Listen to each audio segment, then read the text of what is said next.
السلام علیکم ورحمۃ اللہ وبرکاتہ۔ سب سے پہلی بات کہ آپ نے اس ویڈیو کو شروع سے لے کر آخر تک دیکھنا ہے، شاید کہ اس ویڈیو میں کی جانے والی باتیں آپ کے دل پر اثر کر جائیں۔ تو آج اس ویڈیو کا عنوان پڑھ کر آپ سمجھ ہی گئے ہوں گے کہ آج ہم نورانی قاعدے کی پہلی تختی پڑھیں گے۔ تو آج کے عنوان کی جانب جانے سے پہلے یہ کچھ چند باتیں میں آپ سے کرنا چاہتا ہوں، امید ہے کہ آپ انہیں توجہ سے سنیں گے۔ رسول اکرم صلی اللہ علیہ وسلم نے فرمایا، تم میں سے بہتر وہ ہے جو قرآن سیکھے اور سکھائے۔ یعنی کہ آج میں آپ کو قرآن سکھاؤں گا اور آپ سیکھیں گے، یعنی کہ ہم دنیا کے بہترین لوگوں میں شامل ہو رہے ہیں آج۔ تو میرے خیال سے اس سے بڑی خوشی کی کوئی بات ہو ہی نہیں سکتی کہ ہم دنیا کے بہترین لوگوں میں شامل ہونے جا رہے ہیں۔ سبحان اللہ۔ تو یہ قرآن ہی ہے جو ہمیں اس دنیا میں بھی اور آخرت میں بھی کام آنے والا ہے۔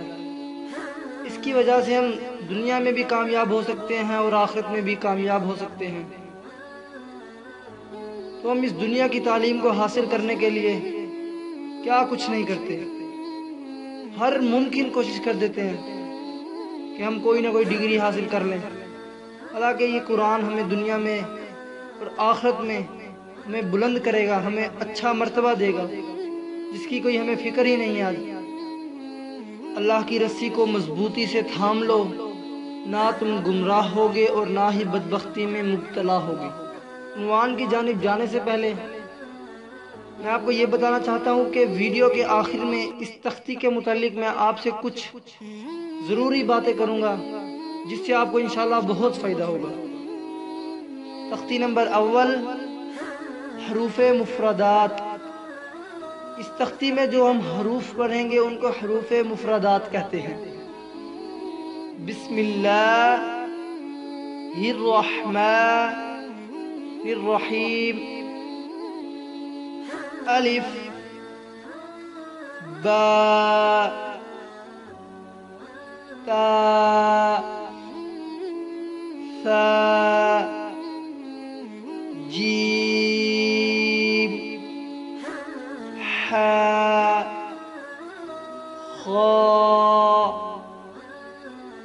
دال ذال را زا سین شین صاد ضاد طا ظا عین غین فا قاف کاف لام میم نون واو ہا حمزہ یا۔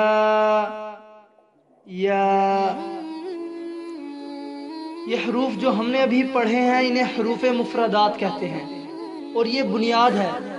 اگر ہم بنیاد اچھی طریقے سے اچھے تلفظ کے ساتھ صحیح پڑھیں گے تو آگے ہمیں کوئی مشکل نہیں آئے گی، اور ہم بھی یہی چاہتے ہیں کہ اس میں بچے کے تلفظ درست ہو جائیں اور حروف کے نقطے بھی یاد ہو جائیں۔ جیسا کہ با کے کتنے نقطے ہوتے ہیں؟ ایک کہاں پر ہوتا ہے؟ اوپر نیچے نیچے۔ اگر نیچے والا نقطہ ہٹا کر اوپر لگا دیا جائے، اندر لگا دیا جائے تو کیا بن جائے گا؟ نون۔ اسی طرح غائن کے کتنے نقطے ہوتے ہیں؟ ایک کہاں پر ہوتا ہے؟ اوپر سے نقطہ ہٹا دیا جائے تو کیا بن جائے گا؟ عین۔ اگر اس تختی میں کمی رہی تو یاد رکھیے کہ اس کا اثر بہت آگے تک جائے گا، اور کمزور بنیاد پر اچھی عمارت ممکن نہیں۔ اس بات کا خاص خیال رکھیے کہ آپ نے نیچے کمنٹ ضرور کرنا ہے، تاکہ مجھے بھی یار پتہ چل جائے کہ میری بات بھی کوئی سننے والا ہے تو میں اور ویڈیوز بھی بناؤں۔ اور چینل کو سبسکرائب کر لیں اور ساتھ بیل کے آئیکن پر کلک کر لیں تو اس طرح بیل کے آئیکن پر کلک کریں. چینل کو سبسکرائب کرنے سے یہ ہوگا کہ جو بھی میں ویڈیو اپلوڈ کروں گا تو آپ کو اس کا نوٹیفیکیشن مل جائے گا. جزاک اللہ.